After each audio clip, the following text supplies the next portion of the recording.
பிரதீஷா. அவள் இந்த இயர் தான் நியூவாக ஜாயின் பண்ணியிருக்கா, கிரேட் 5. மேம் வந்து கிளாஸ் அப்சர்வேஷனுக்காக கூப்பிட்டுருந்தாங்க. ஹீஹூ மெத்தட் பண்ணாங்க. ஃபாஸ்ட்டாக கிளாஸ் எடுத்தாங்க. ரொம்ப எனர்ஜெட்டிக்காக பண்ணாங்க. ரொம்ப ஜாலியாக என்ஜாய் பண்ணி கிளாஸ் பார்த்தாங்க.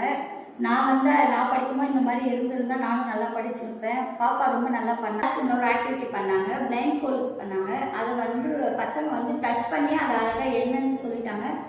ரிலேட் பண்ணாங்க. அது எப்படின்னு தெரியல, ஆனால் நல்லா பண்ணாங்க பசங்க எல்லாருமே. அதை டச் பண்ணி நம்மளால சொல்ல முடியாது, ஆனால் பசங்க கரெக்டாக எல்லாமே கரெக்டாக சொல்லிட்டாங்க அதில் என்னென்ன இருந்துச்சுன்றது.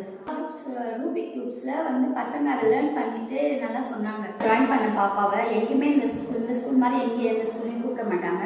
எனக்கு கொஞ்சம் கான்ஃபிடென்ட்டாக இருக்குது அவள் பண்ணுறதெல்லாம் பார்த்தா. ஃபஸ்ட்டு இந்த ஸ்கூலை விட இப்போ ரொம்ப நல்லாவே அவள் பண்ணுறான். ஸ்கூலில் ஜாயின் பண்ணதுலேருந்து பாப்பா பற்றி எனக்கு கொஞ்சம் கூட பயமே இல்லை. அவள் நல்லா பத்திரமா கேரிங்காக நல்லா பார்த்துக்கிறா. பசங்க எல்லாமே ரொம்ப ஜாலியாக என்ஜாய் பண்ணி கிளாஸ் இது பண்ணாங்க. அதை பார்த்தோன்னே எனக்கு ரொம்ப ஹாப்பி. Thank you ma'am.